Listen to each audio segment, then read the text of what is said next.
ખાલી ભાવના બદલી નાખશો, બહુ મોટું કામ થશે. આ મોડર્ન રિસર્ચથી હું તમને વાત કરું છું. ડોક્ટર બર્ની સિગલ એક પ્રસંગ લખ્યો છે. આ બધાને એમને પ્રાઇમ ટાઈમ અમેરિકન ટીવી ઉપર શો રૂપે પ્રેઝન્ટ કર્યા છે. એક વ્યક્તિને ઢીંચણનો દુખાવો બહુ રહેતો હતો, લગભગ 2-3 વર્ષ સુધી રહ્યો. ઘણા બધા ડોક્ટર્સ પાસે એમને ટ્રીટમેન્ટ કરાવી, બટ ટુ નો એવર, એટલે મટ્યું નહીં.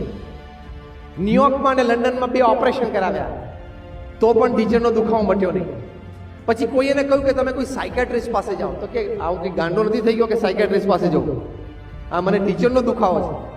તો કે આ બધા ઓપરેશન ને દવા પછી નથી મટ્યું તો તમે જાઓ. અને સાયકેટ્રિસ્ટ પાસે ગયા, અને સાયકેટ્રિસ્ટ તો તમારો ઇતિહાસ બધો પૂછી લે, છેક છઠ્ઠીના ધાવણ સુધી બધું પૂછી લે, અને પછી નિદાન કરે. એમાં સાયકેટ્રિસ્ટે પૂછ્યું કે તમને કોઈ વ્યક્તિ પ્રત્યે રાગ દ્વેષ હોય, કંઈ ઈર્ષ્યાનો ભાવ હોય, તમારી લાગણી દુભાણી હોય, એનો તમને સ્ટ્રેસ રહેતો હોય, એવો કોઈ જીવનનો પ્રસંગ છે? ત્યારે આ વ્યક્તિએ કહ્યું કે હા છે. મેં મારા મોટા ભાઈને $5000 આપેલા, અને મારો મોટો ભાઈ ફરી ગયો કે તે મને આપ્યા જ નથી. એટલે અમારા સંબંધો અત્યારે ઓછા થઈ ગયા છે, અને મને સતત મનમાં એમ રહે છે કે મારો ભાઈ ફરી ગયો અને $5000 માટે. ડોક્ટર એને કહ્યું કે this is the reason of your ની પેઇન. ઢીંચણના દુખાવાનું આ કારણ છે. તો પેલાને આશ્ચર્ય લાગ્યું કે શક્ય નથી, એટલે ઊભા થઈને જતા રહ્યા. પછી પાછા 2 અઠવાડિયા પછી બહુ દુખાવો હતો એટલે આવ્યા. ડોક્ટરે કીધું કે આ જ કારણ છે. તો કે આ દુખાવામાંથી મારે બહાર કેવી રીતે આપવું? ડોક્ટર એને કહ્યું, હવે સાંભળજો બરોબર, કે તમે તમારા ભાઈ પાસે જાઓ, $5000 લઈને જાઓ, અને એને કહો કે મેં તને $5000 નથી આપ્યા, મેં બીજા કોકને આપેલા, મારાથી ભૂલ થઈ ગઈ, અને મેં તમને હેરાન કર્યો બદલ હું માફી માંગુ છું. આ બીજા $5000 તું રાખ, અને મારે આ જોઈતા નથી. પેલી વ્યક્તિ તો ખુરશી પછાડીને ઊભો થઈ ગયો કે વોટ આર યુ ટેલિંગ? તમે શું આ વાત કરો છો? ડોક્ટર કે ઢીંચણનો દુખાવો મટાડવો છે તો આ કર.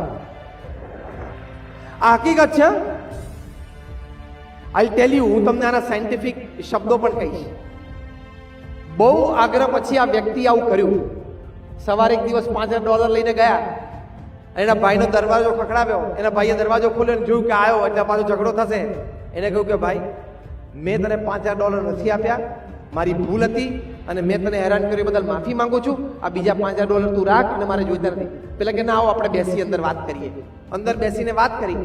બંને લગભગ 3-4 વર્ષ પછી સાથે બેસીને પહેલી વાર ચા પીધી હશે, અને અહીંથી ઊભા થઈને ઘરે ગયા. 48 કલાકમાં એનો ઢીંચણનો દુખાવો મટી ગયો. મેડિકલ સાયન્સમાં જે કદાચ ડોક્ટર કોઈ બેઠા હશે, એક શબ્દ છે સાયકોસોમેટિક. મેડિકલ સાયન્સ કહે છે કે 90% of your disease are psychosomatic. એટલે કે તમારું મન અસ્વસ્થ હોય ને એટલે શરીરમાં રોગ થાય છે. 90% રોગનું કારણ અસ્વસ્થ મન છે. મન જો પ્રફુલ્લિત હોય તો આ 90% રોગમાંથી તમે બચી શકો છો. બ્લડ પ્રેશર, ડાયાબિટીસમાંથી બચી શકો છો. એટલે મન સ્વસ્થ અને પ્રફુલ્લિત રાખવા માટે અન્ય પ્રત્યે હંમેશા સદભાવના રાખવી, એ એનું કમાય છે, એનો પુરુષાર્થ કરે છે, એનું ભાગ્ય ભોગવે છે. હું મારો પુરુષાર્થ કરું છું, મારું કમાયેલું ખાઉં છું, અને મારું પ્રારબ્ધ ભોગવું છું. Let him leave, let me leave, let him progress, I also progress, let him be happy, I also be happy. આ સિદ્ધાંતથી શું કામ નથી જીવી શકતા? તમે 15 લાખની હુંડાઈ લાવો અને તમને આનંદ અઠવાડિયા સુધી રહે, મહિના સુધી રહે, પણ એ પૂરો ક્યારે થઈ જાય? બાજુના ઘરમાં મર્સિડીઝ આવે ત્યારે. અને બાજુના ઘરમાં આવે ત્યારે તો પછી પણ જો શાળા બનેવીના ઘરમાં આવી ગઈ ને મર્ક, બહુ ઉપાધિ થઈ જાય. See what I mean to say is, મન છે ને એનામાં એટલી બધી શક્તિ રહેલી છે. ઘણા બધા સાયન્ટિફિક રિસર્ચિસ આની ઉપર થઈ છે, પ્રયોગો થયા છે. ટ્રેમેન્ડસ શક્તિ છે. એ તમારું ઇમોશનલ ક્વોશન્ટ તમે હાવ રાખો એટલે આજ પોતાની લાગણી, ભાવના, ઇમોશન્સને સમજવા, સામેવાળી વ્યક્તિની લાગણી, પ્રેમ, ઇમોશન્સને સમજવા અને પછી નિર્ણય લેવો, તો એનાથી બહુ જ મોટું કામ થાય છે. તો હંમેશા એક ભૂલી જવાની ભાવના, માફીની ભાવના, મોટા હૃદયની ભાવના, એનાથી એ બહુ જ મોટું કામ થાય છે. એટલે that is called emotional quotient.